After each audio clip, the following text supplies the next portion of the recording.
How's it going out there today? Hope everybody's having a wonderful Sunday. Take it easy. Turbo's out here with me. He's getting very, very worked up.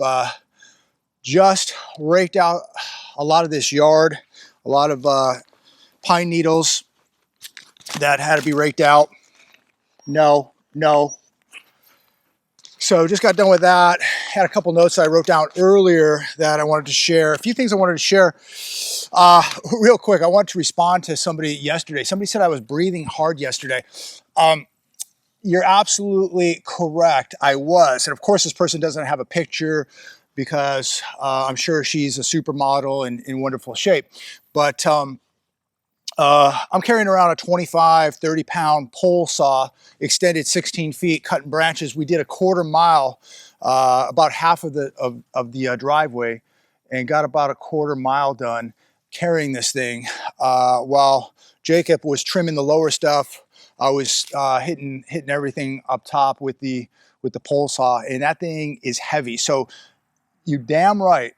I was huffing and puffing a little bit yesterday, but look, you know, I can go a few rounds in boxing, I can go a few rounds in jiu-jitsu. I think I'm in pretty decent shape, but I love how people want to come out and judge. You cannot come out here and work on this property and not be huffing and puffing. I don't care if you're a world elite gymnast or you're elite jiu-jitsu expert. You're going to huff and puff out here. I mean, just raking up 6 50-pound bags of pine needles was pretty exhausting after hitting the gym this morning, by the way. So it's a lot of work, but you know what? It's very fulfilling. It's very gratifying.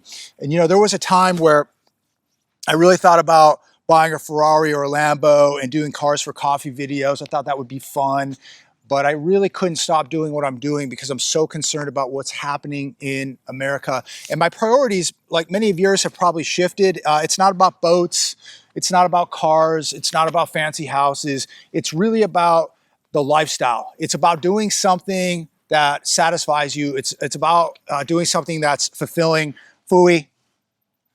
It's about preparing for what is coming. And I truly do believe that we have very, very serious times coming to America. So, you know, I shifted a lot of things in my life. I made, you know, certain sacrifices. I never thought I'd be living in Southern Alabama, but here we are. I never thought that I would have this dog. I never thought that I would be, you know, doing a lot of things that I'm doing now because I have to do this because I'm walking the walk. I truly believe that things are going to get very, very bad. I'm not one of these people that walks around and tells everybody how bad everything is, but then doesn't do anything about it. If you truly believe, if you truly, really believe that things are going to get much worse, then I must ask, why are you not preparing? The people out there making videos that tell us day in, day out how bad everything is, but yet what do they do? What have they done? Even when I was in California, I was still doing stuff. I was still stacking. I was still putting the food away, still training. I was looking for, you know, 2 years for the right property. I had an exit strategy. I was always walking the walk the best that I could. I was always out at the range training. I had to eliminate certain people out of my circle and bring other people in. Just mentally preparing, spiritually getting closer to God, doing so much. And yet I watch people walking around telling us how bad everything is. And they're still watching the football games. They're still watching the baseball games. They're still going to the movies. They're still supporting all this stuff. So be careful about who you're following, who you're listening to, who you're watching, who you're giving your time to, because there's a lot of fake people out there, a lot of fake people. And you know who they are, and you know there's a lot of fake people out there. I'm preaching to the choir, but if anybody wants to call me fake, you can. But I think I put my money where my mouth is, and I'm sitting out here on a ranch trying to, you know, prepare the best that I can, my family. And let me tell you, it's a big move. When you're moving 2,000 miles and you're moving animals and you're moving family members, it is a big deal and it is not cheap. So no Ferraris, no Lambos. I really don't even have any desire to even do that kind of stuff these days. My desire here is to work on this property, raise this dog, protect my family, have a nice garden, not have neighbors, and I have no neighbors. No neighbors. There's not a neighbor near me. No one, and I love it. There's no houses, there's no people, there's no nothing. I wake up in the morning, I look out in the water, I see the turtles, the fish. I love it. It is the most satisfying thing. If you have the ability to make a change in your life, you know, this is not for everybody. This is definitely difficult, and you will huff, you will puff, no matter what kind of condition you are in. And to that woman or whatever it was, at least post a picture of yourself so we can see what kind of shape you're in. And I'm not an Adonis by any stretch of the imagination, but I do like to get my workouts in. I do add utility to my workouts. I do, you know, I do believe I could go a few rounds if I have to.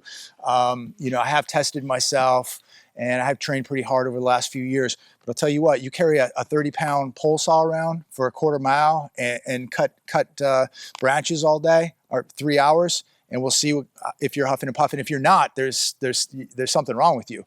I mean, just walking this dog is a job, even though he's doing really good. Behave. He's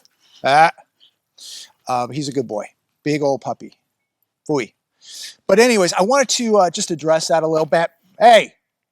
Fooey.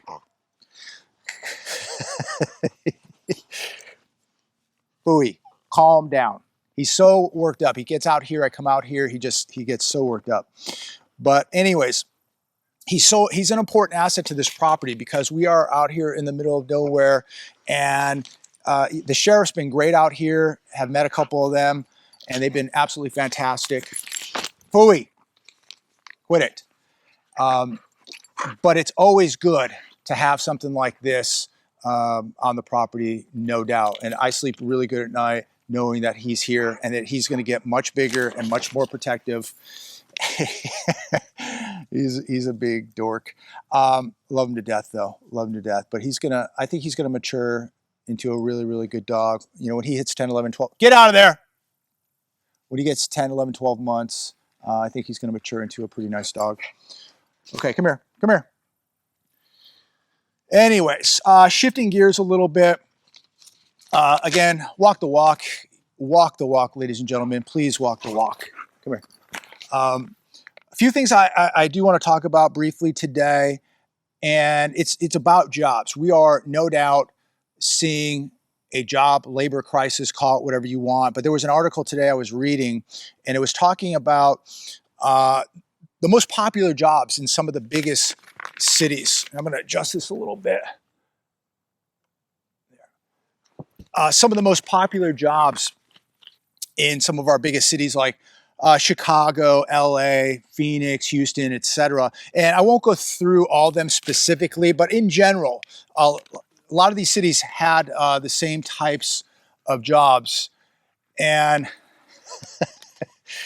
the most popular jobs, hey, calm down. He's going, this dog, I'm sorry about this video today. He's going absolutely nuts. He's just wound up.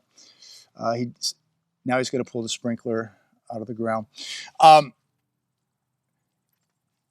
In America, or in America's most popular cities, some of the most popular jobs that we see are home health care and personal aides.